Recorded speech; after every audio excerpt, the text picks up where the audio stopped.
I can come 2 days a month, earn the equivalent of my entire month's salary at Coca-Cola, and I can find other clients as well to fill in the other days. So the light bulb started going on. So I really didn't have the thought that this is going to be a global business and we're going to crush the world and dominate in it. I really took a chance on a random phone call. It could have gone south 100 different ways. And then I was able to leverage that into a few other projects. I went into property development. Hey there, peeps. This is Michelle Nedelak. Thank you for listening to the show. I would love if you could give us your opinion on how you felt about the show, your experience that you have in regards to what we've been talking about. I am having an absolute blast, but your input is like dynamite on that explosion. So give us your input. We'd love to hear from you. Any questions, comments, concerns? Give us everything you got. We love it. Thanks. I hope you're having an awesome day. Welcome to 7 to 8, our special series on 7 to 8 figure entrepreneurs. In this special series, I interview $1 million, some $10 million, and even some $1 million business owners who uncovered their twists and turns in their entrepreneurial adventure in order to help you to avoid the potholes and stick to the fast track. Welcome now to center stage, our next special guest. Hey there, peeps. This is Michelle Nedelak, and I am super glad that you're here with us today because I'm here with my most amazing guest, Peter. Peter, thank you so much for being here with us today.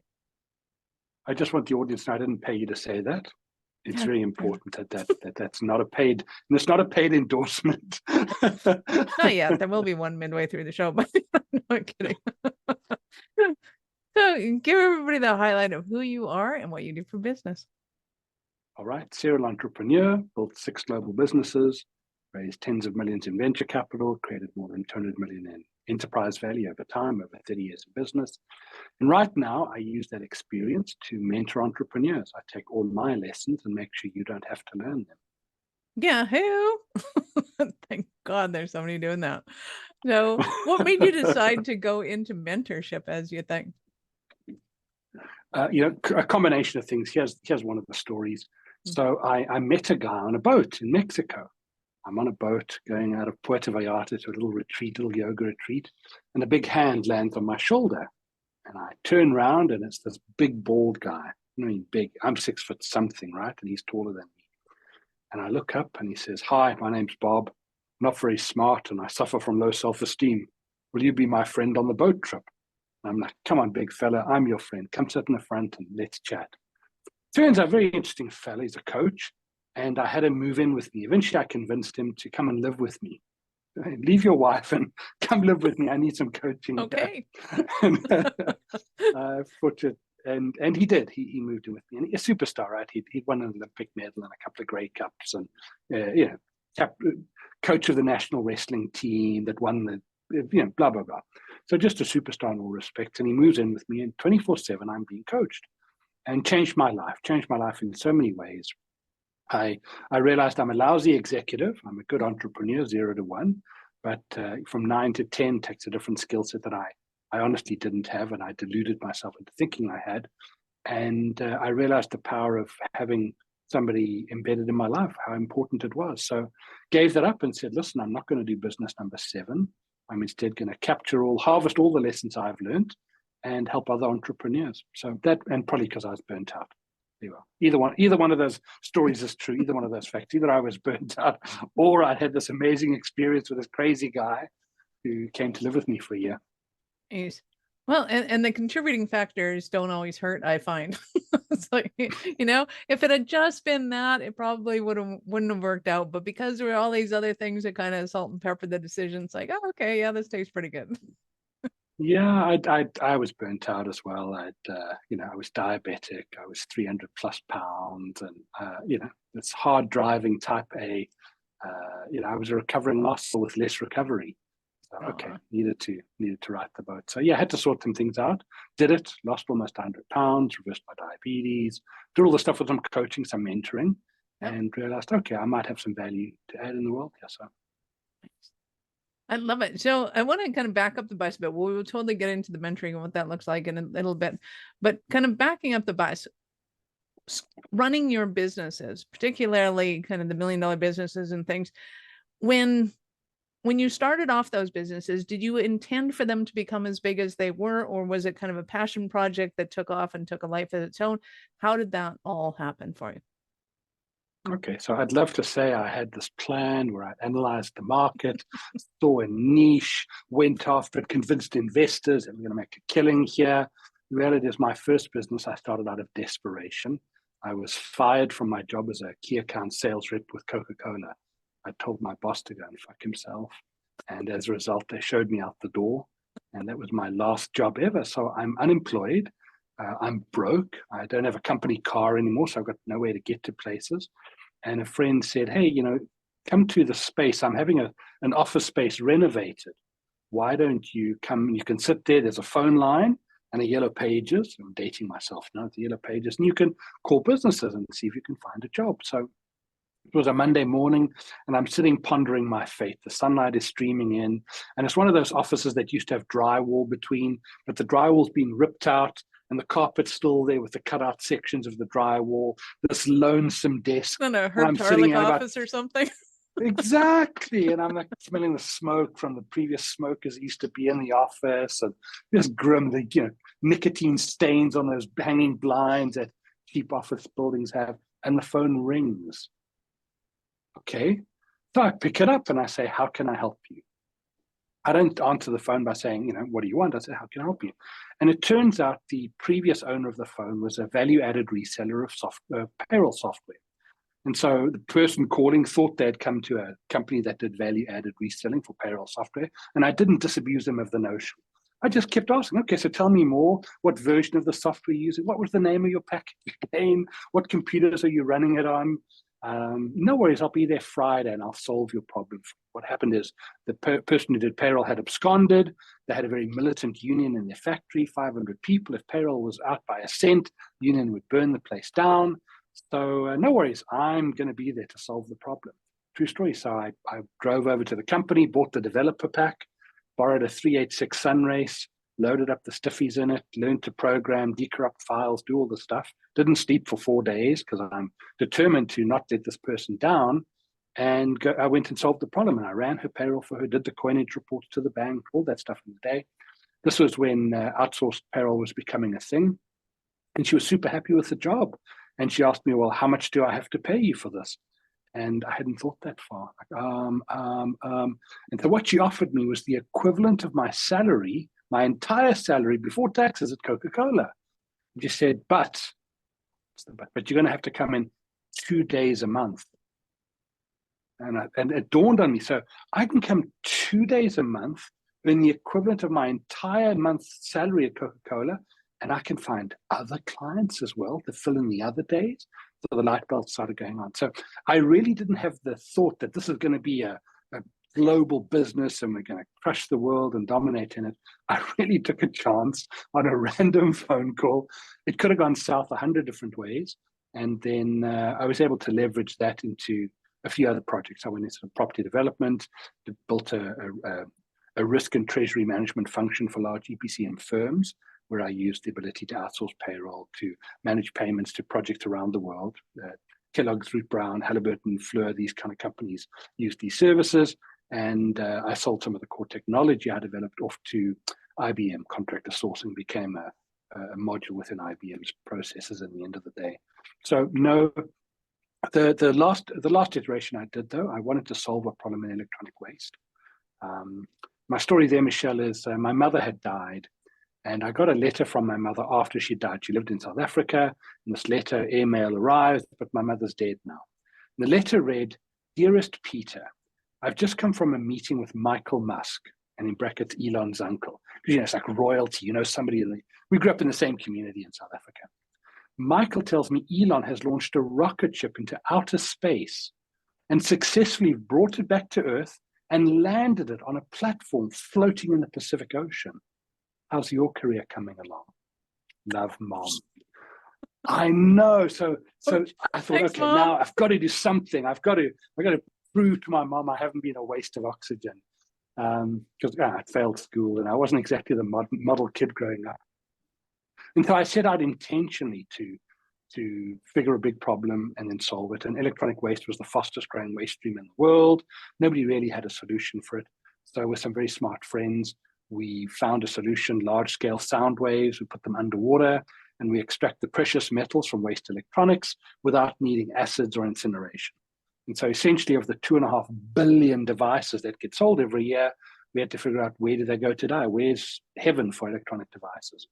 And so that was an intentional business where I wanted to do something. I wanted it to be big. I wanted it to be global. But all the others were simply opportunistic, saw the opportunity, went in, did something there. And, it happened to succeed despite us in the way. So yeah, that's some stories for you. That was awesome. I love the tenacity for starters, the intestinal fortitude, and the, hey, yeah, I can do that. Not having a clue what it was. It was like, I don't know, figure it out. I got 4 days. Awesome. My wife calls it my reality distortion field. When it's like, no, I've got 7 children, right? So like, when are you going to do this? Like, you got to have time for the kids. Like, oh yeah, I forgot about that. Okay, I guess I didn't factor that. I can't do that. You have to do that. 7 little beings running around my house. How do you forget about them? That was awesome.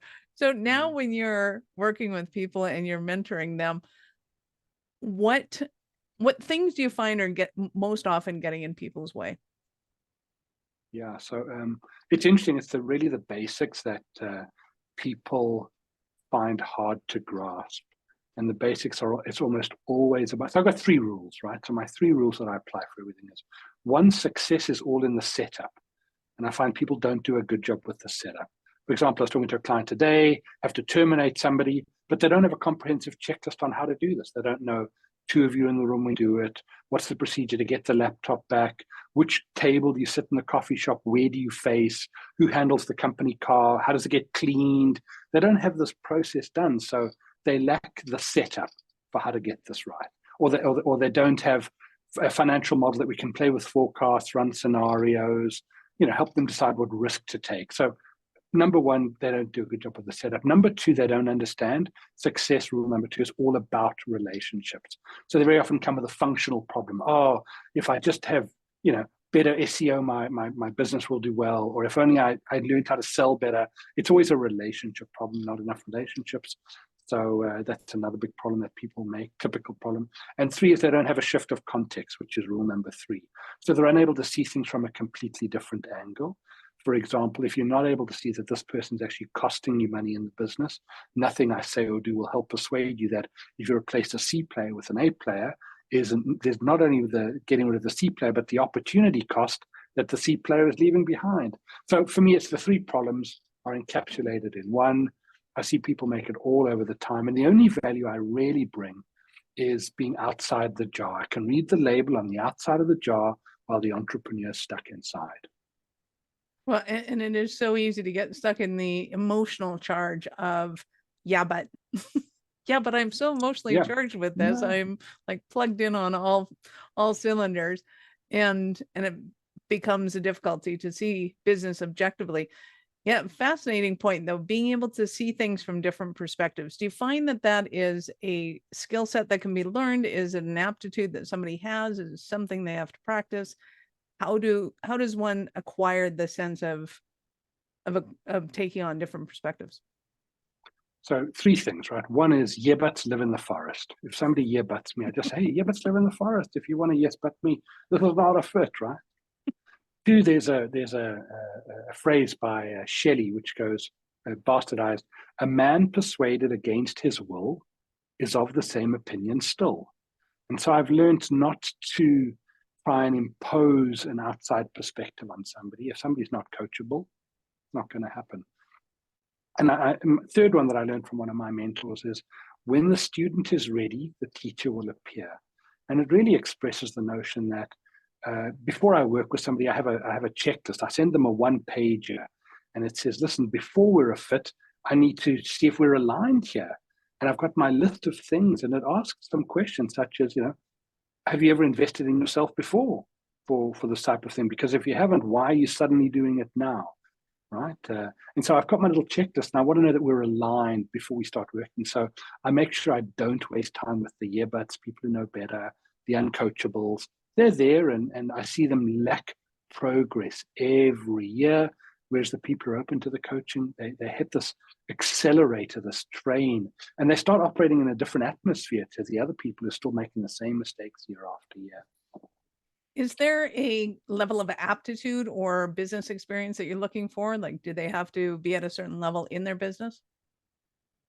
So the answer to that is, how long is a piece of string? Right? Yeah. Excellent. As any good lawyer will tell you, it depends. So, Exactly. typically for me, I like to work with entrepreneurs who've had a few years of experience under this. I run a group where I kind of crowdsource for entrepreneurs who can't afford my fees. I'm expensive. So I crowdsource this for groups, and I'll do it on a group basis so that I'll still be able to help you. You'll be able to get some benefits, some one-on-one mentoring, but without the finite nature of my time, right? I'm going to spend it where I get paid the most. So for entrepreneurs who are not quite there, of course, come on in. I'll help you. I'll get you started. I'll point you in the right direction. If you've got a question I can answer in a few minutes, I'd love to help. So I'm always open to helping somebody. And when they're at the stage where they can benefit from me, sure, then we can talk about whether it's a fit to work together. Nice. Are there any kind of what I'm going to call unicorns of kind of somebody that does international business? They deal with land and finances, and they're running a $100 million company, and going, yeah, those ones in particular, I can totally help them. And Frank's Plumbing, and that's awesome too. Do you have any unicorns that you're like, oh yeah, if they can't find anybody else, I'm the guy? Actually, my criteria is, do they have humility? If it's just one big, pissing contest, look how great I'm great, you're not, then that's my anti. Let's have an anti-unicorn. Instead of a unicorn, let's have the anti-unicorn, right?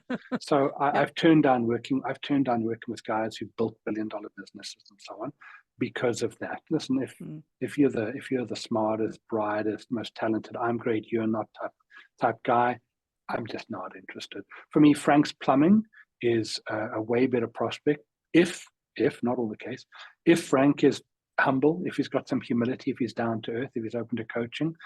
I will help Frank, in his local plumbing business exceed his potential. That's what I'll bring along. I'll speed up his success, but I can't help the guy who's got the billion-dollar business become a better human being. So I'll give a pass on that, and I have I'll pass on the anti-unicorns. Absolutely. It's, as one of my great friends put it, if you're the kind of person I want to invite into my home and drink wine with, I'll work with you. If you're not, my life's too short. And when you're the kind of person who brings several bottles with you, I like even more. Come on. There you go. See, I knew you might come and just want to drink all my wine. I'm like, I don't know if it's going to be a fit or not. That's awesome. So when it comes to working with you, you mentioned that we go through a questionnaire kind of clientele, see if it's a good fit for you. And then kind of what is the process look like, or the kind of the things that you're taking through? Is there anything that they should be prepared for, kind of have their financials set up and ready for you, or something like that? Or is it just kind of lay it on the table and see what happens next? So two things. One, I only work by introduction. So I'm only going to work if you know somebody that introduces you to me. Obviously, have to find somebody to get to me. So I'm not just going to have somebody random and they've sort of pre-screened, qualified somebody through. And so I think there's a good point just to explain the difference between mentoring and coaching. And so typically if you work with a coach, it's going to be more short-term or episodic. And the coach might come in and say, hey, I need to coach you on sales, or I need to coach you on your financials and get that right. Mentoring is more long-term. So the first time we'll meet, I'll typically take a minimum of 2 hours. If somebody's not willing to meet me for 2 hours, I'm not interested in having a further relationship with you. I don't do meetings that are less than 2 hours. I simply don't. If it's that unimportant, it's not worth my time. So the first time we'll get together, we'll talk for 2 hours, and you'll get to see how I think, how I add value. And only after that will we both be in a position to decide, well, is it a fit to actually have a conversation about what we're going to accomplish together? So it takes at least 2 hours to get to know what's important, what matters, where your top challenges are. And then when I work with somebody, I typically like to have the implicit agreement that it's for at least a year, maybe longer. because you're not going to absorb everything I have to teach you or work together in just 12 months period. So for me, it's more longer term, slow burn, put good fundamentals in place. And then the business changes over time. So the individual will change and their business needs will change. So maybe they haven't hired a CFO yet. Well, onboarding a CFO takes time, got to do it correctly and so forth. Moving from maybe a fractional CFO to a real CFO, just guiding you through this. Or maybe you've got changes in shareholders.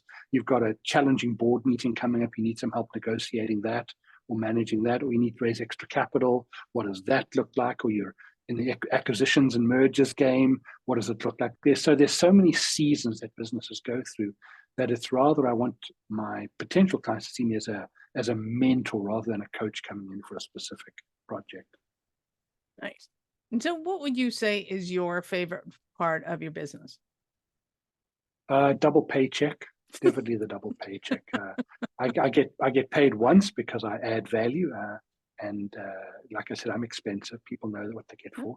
But secondly, I truly get to see entrepreneurs thrive and exceed expectations. I was talking to a client today, and they'd gone from about $500,000 a month to $2 million a month from the start of the year to now. And I've watched the change in the confidence. When they were at the previous level, they were struggling payroll. They were struggling to make payroll. They were, maxed out credit cards. They were growing too fast. We got their growth rate equation right. Now they're growing with cash flow positive. They got a positive cash conversion cycle, and they're walking tall. And the guy's saying, I'm hitting my 38th birthday this weekend, and I'm feeling like $1 million. And he's back in the gym, and he's doing CrossFit. And you look at this like, what happened to you in the space of this period, right? And I can say to them, truly, I'm truly proud of you. I'm proud of how far you've come, the grit you've put in. So for me, that is the second paycheck. And yeah, what can I say? I love it. I wouldn't want a different thing to do at this stage of my career. So give us an example of a Cinderella story of one of your clients. Okay, let me think of a good one. I got a lot of them. Yeah, really good one. And I want to think of a really good one. I've got one. So have a client who's got a very complex business, right? Very, very challenging, many moving parts, dependent on multiple stakeholders that they have to deal with. And the entrepreneur's burnt out. He's got some money in the bank. He's got several million stashed away. Young enough that he can still do something else, got good investments, maybe 10 million in investments. He's done really well for himself and kept plugging away. And so one of the questions I asked him was, okay, so what's on the bucket list here? What's on the vision board? And it turns out that he had a whole lot of stuff that he wasn't getting to. And so my work was actually to help him wind down his business, help him get out of it. And it took us a while. We had a few false starts. We brought somebody in to be as like GM as a successor. Didn't work. My mistake. I thought he was good. Gave him my endorsement. What a flake. So messed up there. Then we found him the right person who could start to step in and take over. And a year later, he had this dream to go sailing, right, in the Fiji area, with on his list to do. We finally packed him off to do, but we got him sailing lessons before then, and we put all this plan in place to help him wind down from being a successful entrepreneur to having more balance. And part of it was he really wanted to spend more time with his kids, and he wanted somebody from the outside to help him put the plan together to make it happen. So his kids are still young. His kids are, not sort of 6 and 8 kind of age. And for me, that's the Cinderella story, where he'd already reached a high level of success, but real success for him wasn't a bigger business, wasn't a more successful business. It was truly being able to say, hey, I've reached the stage. Here's how I want to go forward. This is what matters to me. Nice. I love it. That is fantastic. Well, I know that our peeps are going to want more from you. So how did they start their journey with you? So hit me up on LinkedIn is the easiest way to find me. If you go to my website, you'll peterholgate.com, you'll just find recommendations. There's no way to contact me. There's just a list of recommendations that you keep scrolling and you keep scrolling and you keep scrolling. So find me. It's Peter Holgate. Find me on LinkedIn. I've got find me, Peter Holgate. So that's something. If you can't find me on LinkedIn, it's probably not worth your while doing anything else. And because all my projects, even my group project, I call it the 1110 Collective, even my 1110 Collective requires you to talk to me. I have to interview you first before I let you into my group. I only want people who are humble, and I don't want the big ego. So I'm going to screen you out if you've got that. So for those who are interested, Peter Holgate on LinkedIn is the best. I'm not active on any other social media. I've got a dead channel on Twitter that I used to use 100 years ago that I don't use anymore. I think Facebook somewhere has a corporate record of me somewhere from 100 years ago. So maybe it makes me more exclusive. Maybe it makes me harder to find. But I find I save money on Google AdWords. I don't have to put effort into SEO. I can avoid the red ocean that exists there and just live in my little bubble of happiness where if somebody hears it would like an interesting conversation, I'd be happy to have a talk. And then if it's a fit, we'll spend a couple of hours together. If it's not a fit, I'll wish you well. Typically when people reach out, I always want to make sure I make introductions for them. So my little carrot to reach out is I have a fairly extensive Rolodex, and maybe I can connect you with somebody that'll help. Nice. Well, it helps to be, it helps to be reclusive if you don't have a whole lot of social media following you. You don't have any paparazzi there. You don't. and who are the bots that are following me anyway? Do I know them? Somebody's paying them to tag me. I see social media is driven by my pet theory at the moment. Social media is driven by two emotions. SRI, self-righteous indignation, and virtue signaling.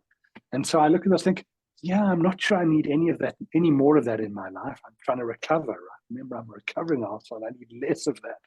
So I prefer genuine connections. Hit us up. Let's have a conversation like you and I are having now. And let's see how we can make the world better. I love it. So we will, of course, have Peter's LinkedIn link in the show notes. And if for some reason, the time of listening to this, you can't find him, feel free to get a hold of me. We'll go and sniff him out, find him gallivanting somewhere around the world, I assure you.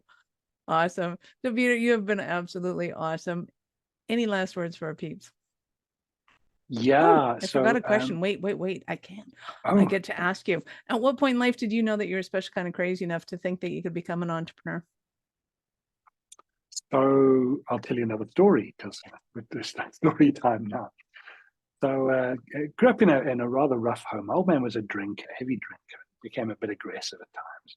And I'm 14 years old and I've had enough of this. I'm doing karate and we're getting into fist fights in the house because I'm getting bigger, right? I'm getting some testosterone. So I leave home. I say, look, I'm going to do this on my own. So I left and I went and I moved I was a competitive road cyclist. And so I used to live in a bicycle shop. And then a church group took me in and gave me a place to stay. But in the bicycle shop, I saw that there were these what are called tubbies, a special kind of racing tire that are stitched. So instead of having a tube that's open, they're sealed and they're stitched. And the Tour de France, they've got this type of tire and they're glued to the rim of the bicycle. Very expensive. And I saw that there were a lot of punctures because they were made of Egyptian thread, Egyptian silk or something on the tire to make them as light as possible. And so I thought to myself, well, what if I could fix these? Because maybe they're like $100 a pop. But what if I could fix them for like $20? And so that way you could still use them for training rides. And if I did good enough, you wouldn't have to buy new ones. And so I started pitching this to the top level riders that I would be racing with.